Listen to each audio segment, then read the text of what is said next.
And good morning, ladies and gentlemen. I was asked to open this workshop, and in a sense I have to cover a few things, some of them sort of very administrative, others I hope I can make some comments to set the tone for this week's workshop.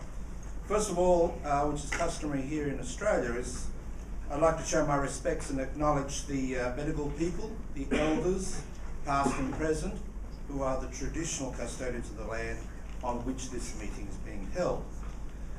Ruth introduced me. I'm a professor here at the School of Civil and Environmental Engineering, and you'll be hearing from our acting head of school in a few minutes.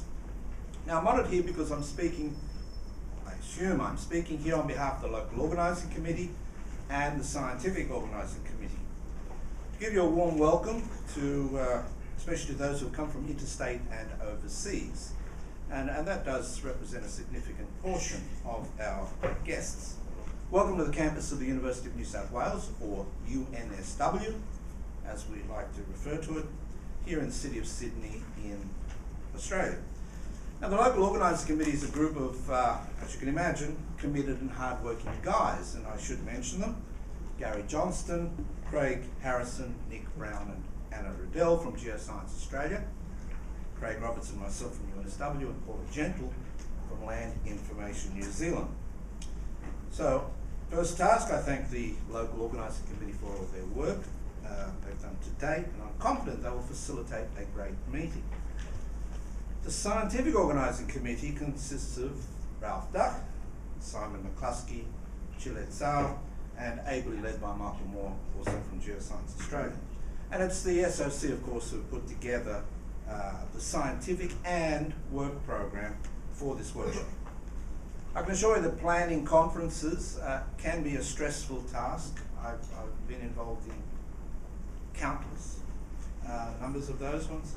But this SOC was remarkable in the sense that it seemed to work calmly, at least like swans, calmly on the surface and in a professional manner. And I wish to acknowledge the great work that they've done to deliver, which I think is going to be promising to be a great meeting. Now, our experts, our speakers, I should say, are experts in their field, and most of them are very engaged in IGS analysis. But I address my remarks to those in the audience who are here to listen and learn, because we do have that substantial group. So please take the opportunity to go up to these guys and ask them questions, deep questions. Because really the pool of GNSS expertise here at this workshop is the largest ever assembled in Australia. And I can make this statement with some authority, having been engaged in GPS, later GNSS, technology and applications for over 30 years. We also have several outside keynote speakers. Their role is to provide context. For example, for what IGS products are used for. They are to challenge us, to make us pause and think, and to inspire us, and of course to motivate the IGS as it enters its third decade of operation. The IGS workshop is not a conventional conference, although we always have this tension about trying to find the appropriate balance between talking to you and engaging with you. So yes, we do have presentations, but more importantly, the IGS community uses occasions such as this to come together. They come together to work on plans for the immediate futures, to get down to nuts and bolts. But for those who are not IGS insiders, the discussion may seem rather esoteric, even rarefied, with obsessive attention to the smallest mathematical detail. But consider this: the IGS is a vital service for science and society. What we discuss today and what we implement tomorrow will have a profound impact on geoscience, on operational geodesy, and on GNSS positioning, navigation and timing through this decade and into the next. Without you guys in the audience questioning us, we would just be IGS insiders talking to ourselves, in danger of increasingly isolating ourselves from the broad user base. So thank you for coming along to the workshop. You are a vital part of that workshop. of this workshop. Now, the IGS Governing Board also meets during the workshop, and we met yesterday afternoon. Their role is to lay out strategic directions, and you'll be hearing shortly from the Director of the IGS Central Bureau, Ruth Nealon, as well as the Chair of the Governing Board, Gary Johnston. The Governing Board has a heavy responsibility because, in a sense, it must drive the IGS forward to ensure it lives up to its potential and remain the world's premier GNSS service. Okay, enough about the big stuff. Others are better qualified than me to address the GNSS futures, which is the theme of this workshop. So let's come back to the LOC. The LOC is responsible for organising everything. Everything that makes a meeting of almost 200 people function. We deal with accommodation, registrations, finance, catering, Wi-Fi access, and occasionally some glitches, but we hope that these will not be too damaging, too frustrating. And we on the LOC are extremely fortunate that we recruited Craig Roberts to the committee. You'll be hearing and seeing a lot of Craig, a guy with seemingly boundless energy and unbridled, some would say almost unhinged creativity. So, when Australia and UNSW were selected to be hosts of this workshop, we knew we had big shoes to fill. All previous IGS workshops had been held on a biannual basis in either North America or Europe. But down under, we had to do things a little differently. For a start, we had to shift the timing of the workshop to our summer. And we are fortunate this week looks like being quite a nice reflection on that sort of summer season. But we also had confidence that we could run a good workshop. We had UNSW's excellent conference facilities. We will see them in the next few days. We have on-site accommodation, which certainly makes things a lot more convenient. And we do have a can-do attitude. And we had great support from this university, from the venue and events group, from the finance people, and from the management of the Kensington colleges.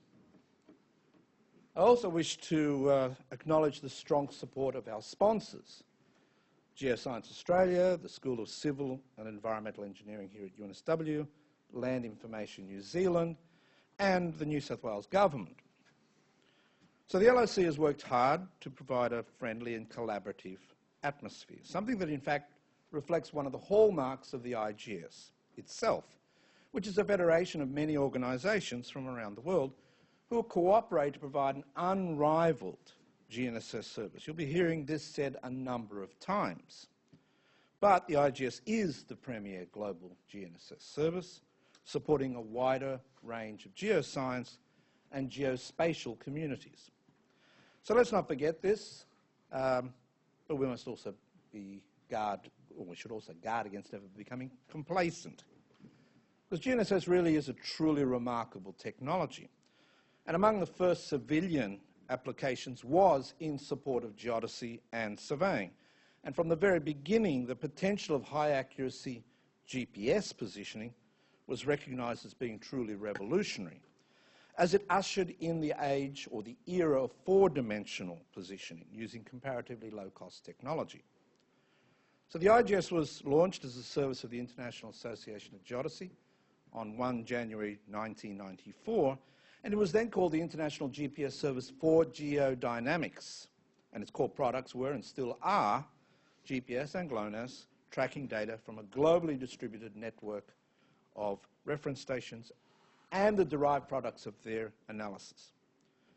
In 1999, it became the International GPS Service, just chopped a bit about geodynamics, before another name change in 2005 to the International GNSS Service. Today, really the communities that are reliant on IGS products are drawn from the full spectrum of GNSS applications, from geodesy, surveying, mapping, geospatial navigation. So at 22 years of age, the IGS is now a young adult. We could say it is entering its prime. It is starting to plot its life trajectory. Hence, this workshop is taking place at an opportune time, and the theme of the workshop is, as I've mentioned, GNSS Futures, plural. And although it is the future we'll be focusing on, it is worth reflecting on how we got here. And I'll take a few more minutes. It has been an extraordinary journey, which I had the privilege of observing from the inside and the outside. Many of the people who were there at the launch of the IGS still contribute, and some of them are here in the audience. I won't embarrass them by pointing them out, but you know who you are. But this is not the time to do a quick lesson on IGS history, but let's go back to how we got here in Australia. We were honoured to host the first ever workshop in the Southern Hemisphere and the first in the Asia-Pacific region, because Australia has always been a strong supporter of the IGS. From the very beginning, Australia contributed GPS tracking data from its Australian fiducial network to the data centres. Peter Morgan, of the University of Canberra, and John Manning of AusLeague, later to be known as Geoscience Australia, really were early members of the governing board. Over the years, Australia has provided GNSS data from ever more stations on the continent itself, its territories, from Antarctica, and from about a dozen sites in the South Pacific. It participates in the multi-GNSS experiment and the real-time service. The current chair of the governing board is from Geoscience Australia, and the new Analysis Centre coordinators, which you'll be hearing from, both have links to Australia. One half is based here in Geoscience Australia, the other half at MIT under the leadership of Tom Herring, who is also an Aussie. So Australia also contributes to the development of e-geodesy standards and to a number of working groups. So as an Australian geodesist, I am proud of the contribution that we make to the IGS today, and no doubt we'll be making greater contributions in the future. As a member of the IGS Governing Board since 2004, I'm very pleased with what the IGS has achieved, and I'm excited about its potential to take its product generation to the next level. The future. Well, sorry about poor quality sort of humour. This is my crystal ball. I received it actually last week in Bangkok. It's really quite nice. It's got the continents engraved on them. I'm not going to be looking into that. That's really for the other speakers here at this workshop to do that. And you'll be hearing about the grand challenges, capital G, capital C. And these are sort of the things that we'd like to think inspire the IGS community. But there'll be others talking about the challenges, small c. These are the things that frighten the IGS. Inspire, frighten. However, I'm confident that the IGS will transition to a multi-GNSS service providing a variety of products, in fact the very best products, in real time, and will cement civil engineering, cement its position as the foremost independent GNSS service, bar none. Okay. Traditionally, the first speaker at the opening session also says something about where the toilets are, what to do in an emergency, et cetera, but no one briefed me on what exactly I should say. It's somewhere out there are toilets, and somewhere out there's open space. If anything happens, run. Or look for Craig. Thank you for your attention. Thank you for coming to the workshop, and good morning, and